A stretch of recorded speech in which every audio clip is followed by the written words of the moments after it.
प्यारे बच्चों, एक बार फिर मास्टर साहब एक्सप्लेन चैनल में आप लोगों का स्वागत है।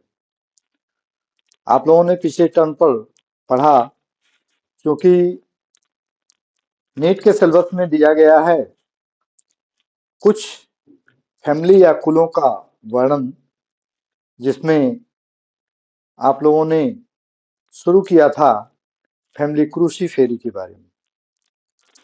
क्रूसीफेरी फैमिली, इसका एक दूसरा नाम भी है ब्रेशिकेसी। किसी भी फैमिली का हम अध्ययन करते हैं तो उसके अंतर्गत कुछ हेडिंग्स हैं और उन हेडिंग्स के अंतर्गत हम उस फैमिली का डिस्क्रिप्शन करते हैं। आप लोगों को बताए, हम पहली हेडिंग है हैबिट। किसी भी फैमिली के अंतर्गत आने वाले जितने भी प्रकार के पौधे हैं उनकी हैबिट क्या होगी। हैबिट के लिए हम आप लोगों को बताए एन एनुअल हर्ब, हिंदी में कहते हैं एक वर्षीय साग। एक वर्षीय साग किसे कहेंगे? उदाहरण हम बताए थे आपको कि इस फैमिली क्रूसीफेरी में तमाम प्रकार के पौधे हैं, जैसे सरसों है, सरसों में पीली सरसों, राई और मूली, गोभी जितने प्रकार की हैं, चाहे वो गांठ गोभी हो, फूल गोभी हो, पात गोभी हो, और सलजम है। ये तमाम प्रकार के उदाहरण जो है फैमिली क्रूसीफेरी में आप लोगों को मिलते हैं। तो हम एक कंपैरिजन के रूप में, तुलनात्मक रूप में बताए थे कि एक वर्षीय और द्विवर्षीय, यानी एनुअल और बायनियल, एक वर्षीय और द्विवर्षीय में क्या अंतर है, ध्यान से समझिएगा। एक बार फिर हम आपको रिपीट कर रहे हैं, उसको कैलेंडर से, इंग्लिश कैलेंडर से मत जोड़ दीजिएगा कि एक वर्ष माने 12 महीना। ऐसा नहीं है कि एक वर्ष माने 12 महीना, 12 महीना में कौन पौधा तैयार होगा, कौन पौधा कटेगा, कौन पौधा फल देगा, इस तरह की परिभाषा नहीं, क्योंकि ये टैक्सोनॉमी है। बायोलॉजी की ब्रांच टैक्सोनॉमी और बॉटनी की ब्रांच टैक्सोनॉमी, जिसमें टैक्सोनॉमिकल लैंग्वेज में इसका डिस्क्रिप्शन करना है। तो ये समझाने के लिए हम आपको बता रहे हैं। लेकिन an annual herb, an annual herb, biennial herb, perennial herb, इस तरह से शब्दावली का इस्तेमाल होगा। तो हम बताए थे आपको उदाहरण देकर के कि एक वर्षी से मतलब है एक सीजन, अर्थात कहने का मतलब कि जिस बीज को हम बोते हैं वह बीज हमें फिर प्राप्त हो जाता है और उसमें एक सीजन लगता है। ऐसे प्रकार के पौधों को हम कहते हैं एक वर्षीय। इसका उदाहरण है ब्रेस्का कम्पेस्टिस, एलो मस्टर्ड, जिसको पीली सरसों कहा जाता है। आजकल सीजन है, आप लोग देखते होंगे खेत में पीले पीले फूल खिले हुए हैं। मस्त जो है सरसों का पौधा है, क्योंकि सरसों के पौधे से ही आपको एडिबल ऑयल, खाने वाला जो तेल है, इसमें आप पूरा जो है छौंक कर बघार करके मलार करके खाएंगे। सकपैता है तो सब्जी है तो गरम मसाला है तो ठंडा मसाला है, जितने भी प्रकार के मसाला हैं, अगर उसमें तेल न मिले तो शायद वो उनकी हालत वैसे हो जाएगी कि बिन सावन के झूला झूल नहीं। तो इसलिए हम आपको उदाहरण बताए थे कि पीली सरसों जो है ये एक वर्षीय है। वहीं पर मूली को हम लेते हैं तो उसे द्विवर्षीय कहा जाता है। आप सोचेंगे कि मूली उससे भी पहले तैयार हो जाती है, लेकिन इसे द्विवर्षीय क्यों कहा जाता है? क्योंकि परिभाषा ये है कि जिस बीज को हमने बोया है उसी बीज को हमें प्राप्त करना है। सरसों के बीज को हमने बोया, एक सीजन में हमें सरसों के बीज प्राप्त हो गए। लेकिन मूली के बीज को हमने बोया, एक सीजन में हमें मूली के पत्ते और मूली की जड़ सलाद के रूप में इस्तेमाल किया। लेकिन जब इसको खेत में छोड़ दिया गया तो इसकी जड़ें क्षतविक्षत हो गई, टूट गई, फूट गई, मोटी होकर के फट गई, लेकिन इसके पत्ते लंबे लंबे डंठल के रूप में इसकी पत्तियां ऊपर जाकर के वहां सफेद सफेद पुष्प निकलते हैं और पुष्प निकलने के बाद तब उनमें बीज का निर्माण होता है। अर्थात कहने का मतलब कि उसके बीज को प्राप्त करने में 2 सीजन लग जाता है, इसलिए हम मूली को द्विवर्षी कहते हैं। तो ये था पहली हेडिंग आपको, जिसको हैबिट के रूप में आप लोगों ने पढ़ा। दूसरी हेडिंग इसकी रूट की है। जड़ इसकी कैसी होती है? मुख्य रूप से जड़ें 2 प्रकार की होती हैं। एक तो मुसला जड़, जिसे टैप रूट कहा जाता है, और दूसरा झकड़ा या अपस्थानिक जड़, जिसे एडवेंटिटस रूट कहा जाता है। 2 प्रकार की जड़ें 2 प्रकार के पौधों के ग्रुप से बिलोंग करती है। एक बार फिर हम बैक चलते हैं। हम लोगों ने पढ़ा वनस्पति जगत का वर्गीकरण।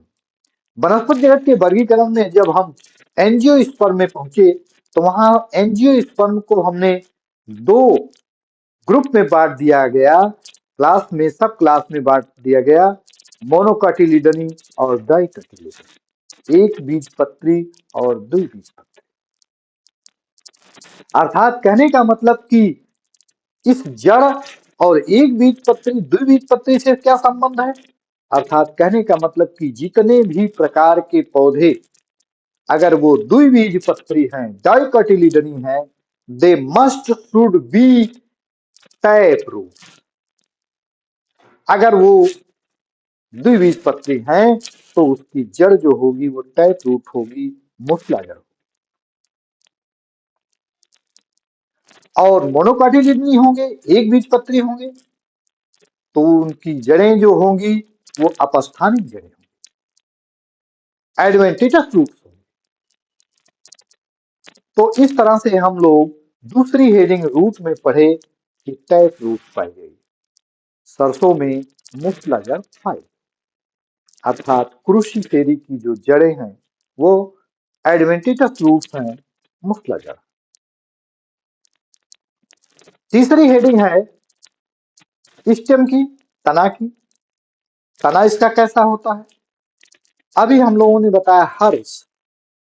तो हर्ब क्या है? साग, और साग से बन गया इसका तना हर्बेशियस, यानी इसके तने शाकीय हैं, इनको मसल दिया जाता है तो रस निकलता है। इस कंडीशन को, इस लक्षण को हम कहते हैं हर्बेशियस। इरेक्ट है। इरेक्ट की हिंदी क्या है?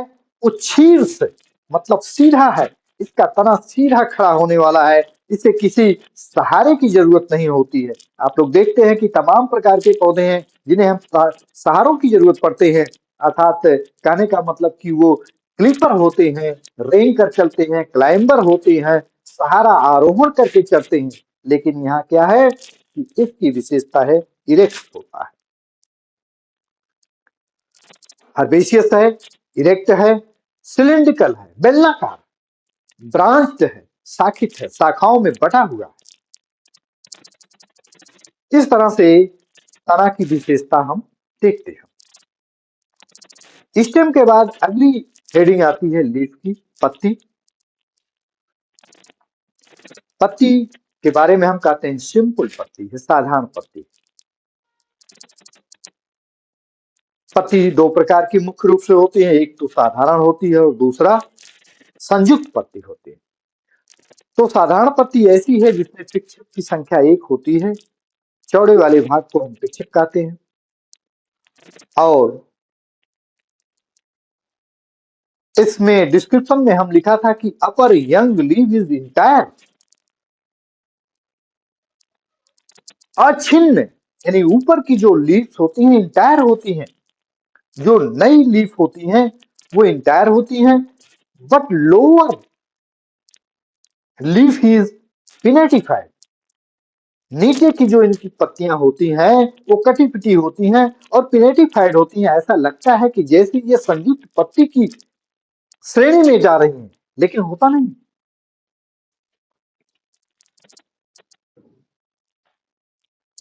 इसी पत्ती में और भी विशेषताएं हैं, जैसे सेसाइल होती हैं, अर्थात ऐसी पत्ती जिसमें डंठल नहीं पाई जाती उसे हम सेसाइल कहते हैं, अवृंती कहते हैं। ऐसे प्रकार की पत्तियां जिसमें अनुपर्ण नहीं पाया जाता उसे हम स्टिपुलेट कहते हैं, अनुपर्णी कहते हैं। अगली विशेषता होती है विनेशन। विनेशन विनेशन क्या है?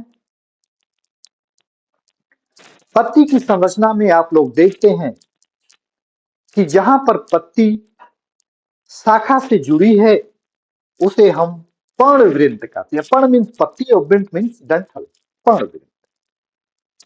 और मोटे वाले भाग को जो पत्ती के बीच में नाड़ी का काम करता है उसे हम कहते हैं मिडरी, मध्य सिरा। और अगल बगल चौड़ा वाला जो पोर्शन होता है उसे हम लिम्ब या फलक कहते हैं। और लिम्ब या फलक के बीच से हम देखते हैं कि तमाम प्रकार की महीन महीन संरचनाएं पत्ती के मध्य सिरा से किनारे की तरफ फैली होती। ऐसे प्रकार की पत्ती का इन वेन्स या सिराओं की व्यवस्थित होने के क्रम को हम पर्ण विन्यास कहते हैं। अर्थात परिभाषा क्या होगी? Arrangement of veins, arrangement of veins in the leaf to the midrib is known as venation.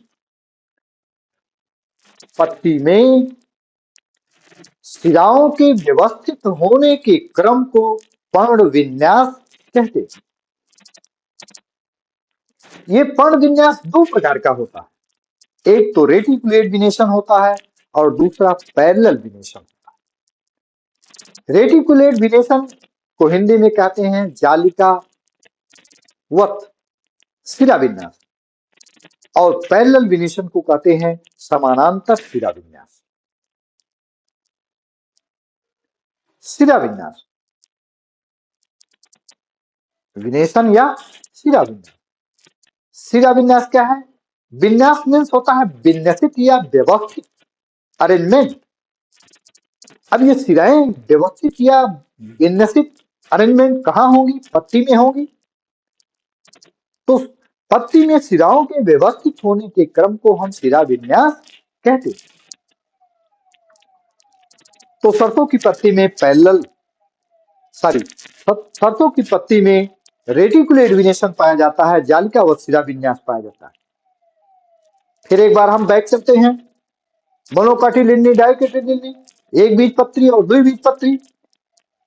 यानी रास्ते में आप चल रहे हैं, यदि कोई आपको पत्ती मिल गई और वास्तव में आप सिरा विन्यास की परिभाषा को जानते हैं, उसकी मीनिंग को जानते हैं, तो उस पत्ती को उठा करके और उसके सिरा विन्यास को देख करके बता सकते हैं कि ये पत्ती एक बीज पत्री पौधे की है या द्विबीज पत्री पौधे की। अभी हमने बताया कि जड़ के आधार पर हम उसको डिस्टिंग्विश कर सकते हैं कि टैप रूट है या एडवेंटिशस रूट्स है। उसी तरह से पत्ती के आधार पर भी हम उसे डिस्टिंग्विश कर सकते हैं कि मोनोकाटिलिडनी है या डाइकोटिलिडनी। ये सिरा विन्यास उसका जालिकावत है, इसका मतलब कि दे शुड बी डाइकोटिलिडनी। और ये सिरा विन्यास पैरेलल विनेशन है, दे शुड बी मोनोकाटिलिडनी प्लांट। तो इस तरह से हम लोग लीफ या पत्ती की हेडिंग में वर्णन करते हैं। इसके बाद है इन्फ्लोरेसेंस, पुष्पक्रम। पुष्पक्रम मुख्य रूप से तीन प्रकार के होते हैं, असीमाक्ष, ससीमाक्ष और विशेष। रेसिमोस, साइमोस और इस प्रकार। रेसिमोस का मतलब है असीमाक्ष। यदि संधि विच्छेद आप करेंगे तो होगा असीम धन अक्ष, असीम धन अक्ष। अक्सर आप लोग देखते हैं शादी विवाह का इनविटेशन, निमंत्रण पत्र आता है तो उसमें लिखा जाता है ईश्वर की असीम अनुकंपा से। असीम मतलब जिसकी कोई सीमा नहीं है। उसी तरह से इन्फ्लोरेसेंस में हम लोग पढ़ते हैं कि जो सरसों ब्रेसिकेसी या क्रूसीफेरी कुल की पौधा है, इसमें पुष्प क्रम जो होता है वो असीमाक्ष होता है। आप लोग ध्यान से देखते होंगे कि सरसों का पुष्प खिलता चला जाता है, उसमें फलियां बनती चली जाती हैं और नीचे से उसमें बीज बनते चले जाते हैं और लास्ट तक जब तक पौधे की कटाई होती है तब तक उसके टिप्स पर एक दो फूल खिलते ही रह जाते हैं। ऐसी कंडीशंस को हम कहते हैं कि पुष्प अक्ष की लंबाई अनिश्चित काल तक बढ़ती रहती है और पुष्प अग्राभिसारी क्रम में खिलते रहते हैं। Acropetal succession. अग्राभिसारी क्रम, अग्राभिसारी क्रम क्या है कि नीचे के पुष्प बड़े और पुराने तथा ऊपर के पुष्प नए और छोटे। ध्यान दीजिएगा, यहाँ पर वही कंडीशन है। आजकल तो आप लोग बारात में जाते हैं, बफर सिस्टम में आइटम लगा हुआ है, देखते हैं ये कचौड़ी है, ये पास्ता है, ये चाउमीन है, ये बर्गर है। इस तरह से आप मनपसंद भोजन करते जाते हैं। लेकिन ऐसे दिनों को याद करिए जब पुराने दिन थे और टाट पट्टी पर बैठ करके भोजन को परोस करके खिलाया जाता था।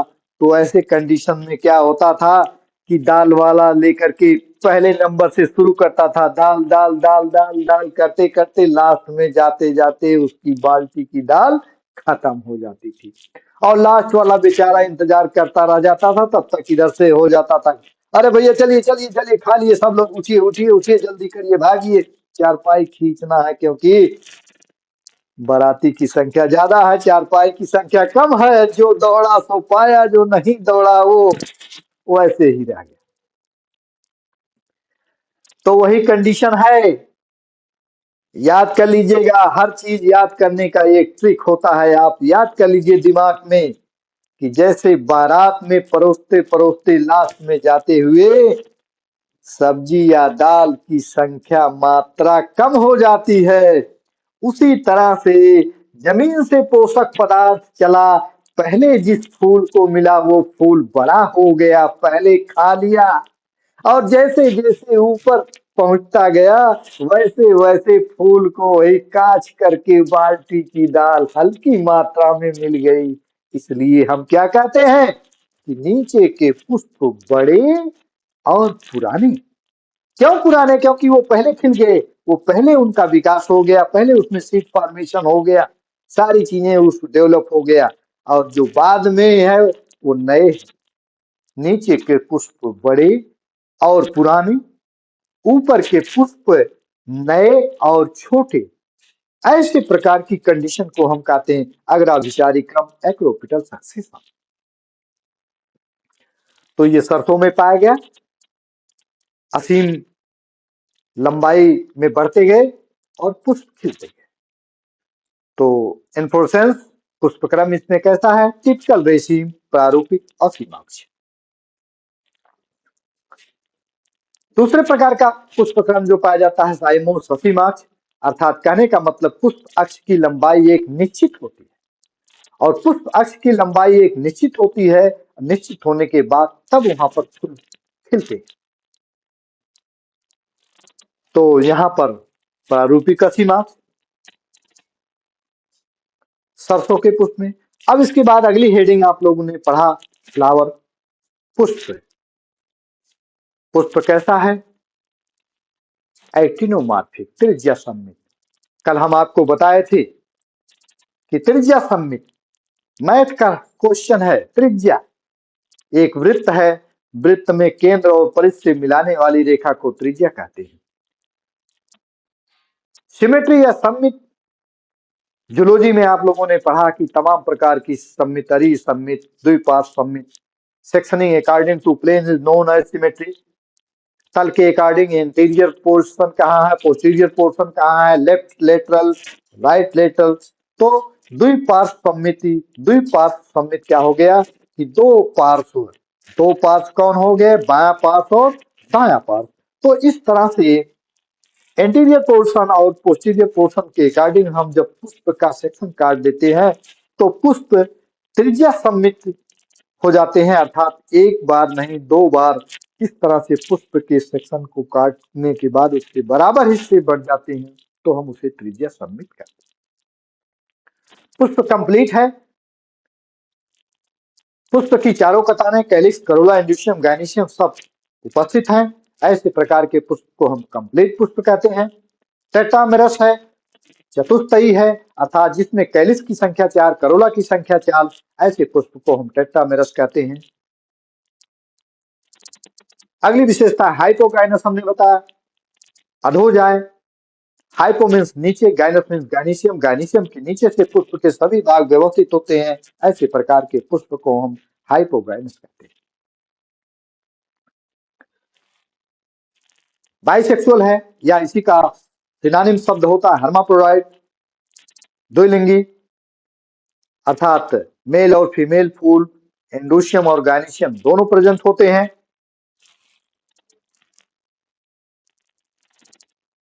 पुष्प के बाद अब इसकी और हेडिंग है कैलिक्स, करोला, एंडोशियम और गाइनिशियम।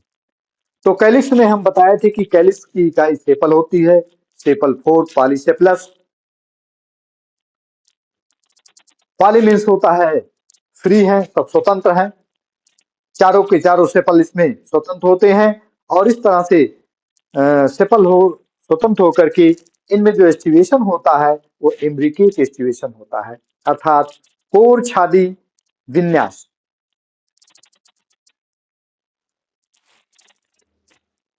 तो कैलिक्स की संख्या। अब इसके बाद अगली हेडिंग होती है करोला। करोला क्रूसिफर, क्रॉस के रूप में गुड़े के चिन्ह के निशान के तरह से व्यवस्थित होते हैं इसके करोला, इसलिए इसे हम कहते हैं क्रूसिफॉर्म, करोला क्रूसिफॉर्म। और करोला की इकाई को हम पेटल्स कहते हैं, पेटल्स 4 पॉलीपेटल्स, ये भी स्वतंत्र होते हैं। इनमें एस्टिवेशन जो होता है वो वाल्वेट एस्टिवेशन होता है। और ये जो करोला होते हैं ये अल्टरनेट टू सेपल्स होते हैं, अर्थात कहने का मतलब कि एक सेपल फिर एक पेटल, एक सेपल फिर एक पेटल, एक सेपल फिर एक पेटल, इस तरह से व्यवस्थित होते हैं। इस कंडीशन को हम कहते हैं अल्टरनेट टू करोला, सेपल्स और करोला। करोला में हम देखते हैं कि इसका अपर पार्ट जो होता है वो ब्रॉयडर होता है, चौड़ा होता है, और नीचे का पार्ट इसका सकरा होता है। तो अपर पार्ट जो ब्रॉयडर है उसको हम लिम्ब कहते हैं, और लोअर नैरोअर पार्ट जो होता है उसे हम थला कहते हैं। अगली हेडिंग है एंडोशियम। एंडोशियम की इकाई स्टेमेन होती है, स्टेमेन 6 होते हैं, पॉलेंडस होते हैं, ये भी स्वतंत्र होते हैं। 2 स्टेमेन इसके छोटे होते हैं जो किनारे की तरफ होते हैं, और 4 स्टेमेन इसके पुंकेसर बड़े होते हैं जो अंदर की तरफ होते हैं। इंटीरियो पोस्टीरियर कंडीशन में पाए जाते हैं, और ऐसी कंडीशंस में जो स्टेमेंस होते हैं इसे हम टेट्राडाइनमस कंडीशन कहते हैं, चतुर्दीर्घी कहते हैं। अर्थात कहने का मतलब कि 4 स्टेमेंस पुंकेसर बड़े होते हैं और 2 स्टेमेंस पुंकेसर छोटे होते हैं। ऐसे कंडीशन को हम कहते हैं टेट्राडाइनमस कंडीशन या चतुर्दीर्घी अवस्था। स्टेमेन या पुंकेसर की संरचना में हम देखते हैं कि फिलामेंट होते हैं और एंथर्स होते हैं, इनके बीच कनेक्टिव होते हैं। अब ये जो एंथर्स होते हैं ये कनेक्टिव या फिलामेंट से जुड़े होते हैं। इस किस कंडीशंस में जुड़े होते हैं, ऐसे कंडीशन के आधार पर हम इसे हम बेसिफिक्स्ड डाइथिकस कहते हैं। डाइथिकस का मतलब कि एंथस में 2 कोष्ठक होते हैं जिसे हम डाइथिकस कहते हैं, द्विकोष्ठी। और ये बेसिफिक्स होते हैं, आधार लग्न होते हैं, अर्थात पुतंतु के आधार से पराग कोष जुड़े होते हैं। ऐसी कंडीशंस को हम कहते हैं बेसिफिक्स या आधार लग्न। और अगला शब्द है एंट्रास या अंतर्मुखी, अर्थात कहने का मतलब कि पुंकेसर के जो पराग कोष होते हैं वो अंतर्मुखी होते हैं, अर्थात गायनीशियम की तरह मुड़े होते हैं, अंदर की तरफ झुके होते हैं। ऐसे कंडीशन को हम कहते हैं अंतर्मुखी या एंट्रास कंडीशन। अगली हेडिंग है गायनीशियम जायांग। जायांग जिसे हम कहते हैं बाइकार्पेल, इसकी इकाई कार्पेल होती है, अंडक होती है, तो इसे हम कहते हैं बाइकार्पेल कार्पस ओवरी सुपीरियर। ये शब्दावली आपको ध्यान से सुनना होगा, बाइकार्पेल कार्पस ओवरी सुपीरियर। यदि आपने फ्लावर वाली हेडिंग में, पुष्प वाली हेडिंग में आपने लिखा है कि पुष्प hypogynous, it is most important topic. यदि आपने पुष्प वाली हेडिंग में लिखा है कि flower hypogynous, then should be 100% confirm ovary superior. यदि आपने लिखा है कि पुष्प हाइपोगाइनस है तो गायनीशियम की हेडिंग में आपको लिखना होगा ओवरी सुपीरियर, क्योंकि वही परिभाषा है कि पुष्प की हेडिंग में आपने लिखा कि गायनीशियम के नीचे से पुष्प के सभी भाग व्यवस्थित होते हैं। तो जब गायनीशियम के नीचे से पुष्प के सभी भाग व्यवस्थित होंगे, निकलेंगे, तो गायनीशियम का स्थान कहां होगा? ऊपर होगा, ओवरी सुपीरियर, ऊर्ध्ववर्ती। यानी जब गायनीशियम के नीचे से पुष्प के सभी भाग निकलेंगे, इसका मतलब कि गायनीशियम का स्थान ऊंचाई पर हो गया, ऊर्ध्ववर्ती, ओवरी सुपीरियर हो गया। तो ये ध्यान देने वाली बात है कि अगर पुष्प की हेडिंग में हमने लिखा कि पुष्प हाइपोगाइनस है, तो गायनीशियम की हेडिंग में आप लिखेंगे ovary superior. Bicarpellary carpus ovary superior, unilocular, but becomes due to false septum. Very very important. Unilocular है ओवरी, लेकिन कह रहा है कि but becomes false septum. Septum क्या? Partition wall. जैसे एक घर है, एक बाप के 2 लड़के हैं, बाप ने बहुत बेहतरीन नकाशेदार घर बनाया, नए संगमरमर और पत्थर से बना बनाया, लेकिन जैसे ही उसके लड़के सयाने हो गए, बाप 0% पर हो गए, तो कहेंगे पार्टीशन होगा, बंटवारा होगा, सेपरेशन होगा। तो उसी तरह से कह रहा है कि यूनिलैकुलर तो है, इनमें लैक्यूल की संख्या 1 है, लेकिन but due to false septum, septum partition हो रहा है, लेकिन वो क्या है? फॉल्स है, असत्य है, सत्य नहीं है।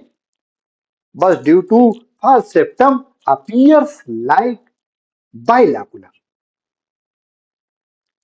and this septum is called replum. Replum, ये रेपलम क्या है?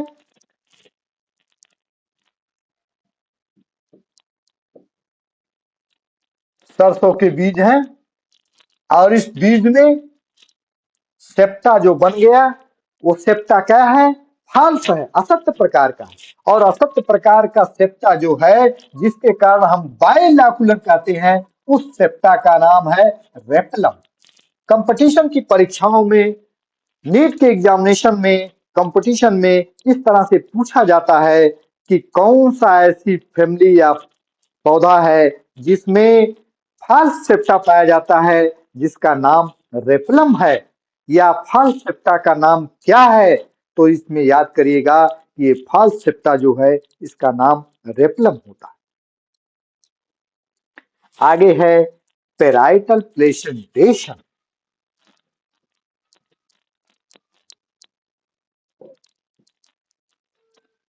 Parietal placentation,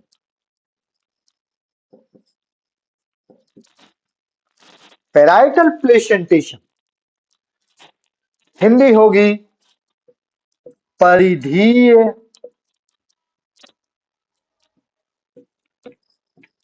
बीजांडन्यास। तमाम शब्दावली आपको फैमिली फुल में मिलेंगी टेक्सोनॉमी में। अभी आप लोगों ने देखा कि पत्ती में पर्ण विन्यास, सिरा में सिरा विन्यास, कैलिस करोला में विन्यास, और यहां पर देख रहे हैं कि ओव्यूल और प्लेसेंटा, लाक्यूल, लाक्यूल और ovule, arrangement of ovule, arrangement of ovule in the lacule is known as placentation। बीजांड के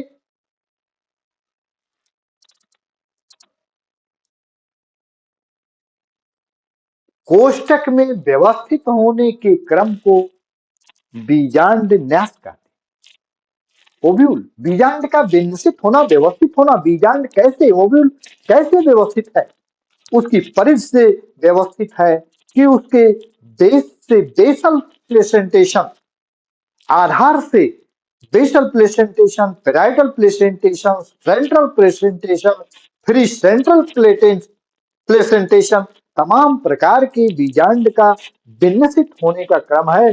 तो ये सरसों में पाया गया पेराइटल प्लेसेंटेशन, परिधि बीजांडास, उसकी परिधि से बीजांड जुड़े होते हैं, ऐसे प्रकार के प्लेसेंटेशन को हम कहते हैं परिधि बीजांड। तो ये था सब हेडिंग फैमिली क्रूसीफेरी की।